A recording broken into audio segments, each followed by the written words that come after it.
Chapter 16, page 227. Stick took me back to the Panther apartment to meet Bucky's lawyers. We all sat around the table, me, Maxie, Stick, Leroy, and the two lawyers. I had met one of them before. Clive Billings was a friend of Father's, a black lawyer who worked with the NAACP for a while. I didn't know Eric Richmond, the white lawyer who looked very natural in a tie and briefcase. Eric is a lead counsel, Clive Billings told Maxie and me, which meant that he would be the one asking us questions in court.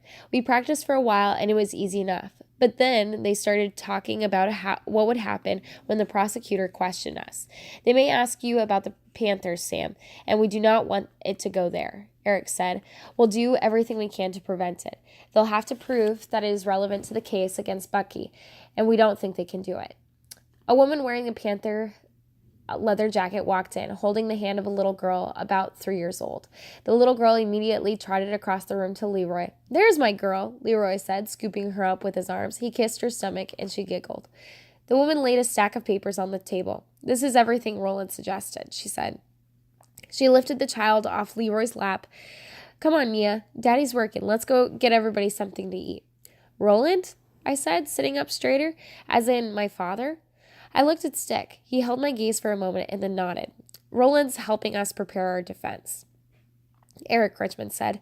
The more heads better on this case." "Father who hated the Panthers? Are you sure he's really helping?" I asked. Stick stood so fast the table jumped. "We've been going at this for a while. Can we take a break?" Leroy nodded, stretching his arms over his head. "I, for one, could use some food," he said.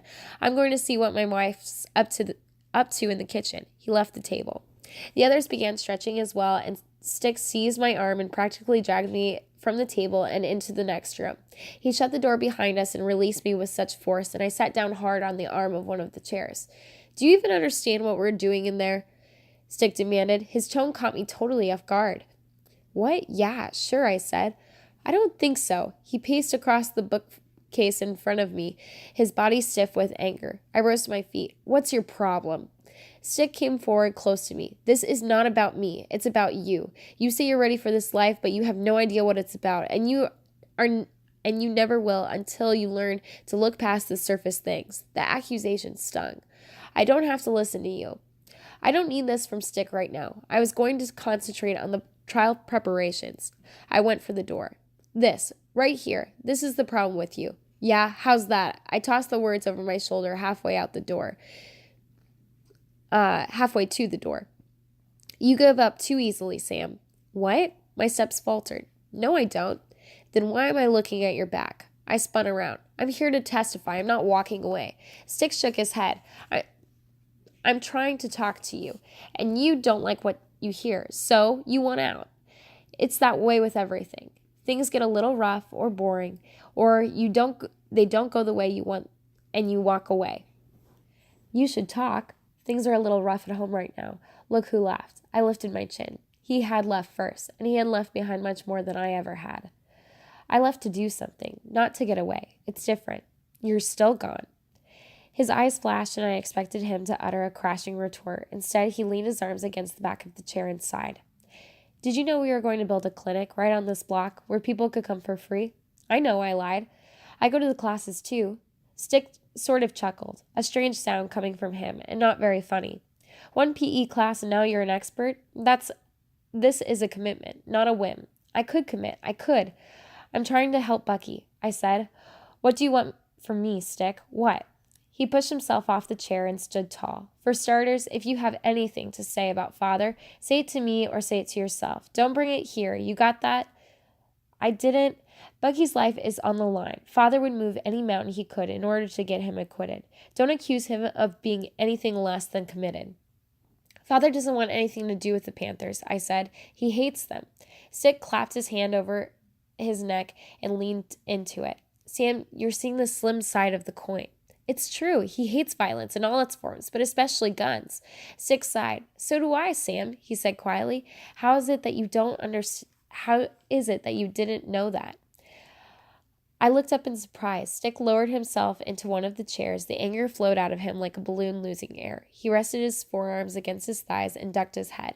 "Look, as long as you think that the Panthers are just about carrying Being a Panther just means carrying a gun.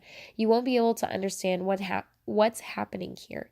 He kept his head down for a while and then moved his hands against each other thoughtfully. When he finally spoke, he raised intense and weary eyes to face me. "It's the Panthers' ideas that people fear the most, not our guns. We're telling blacks that they can fix some of the problems ourselves, that we don't have to wait to be accepted by the white mainstream to have our day come."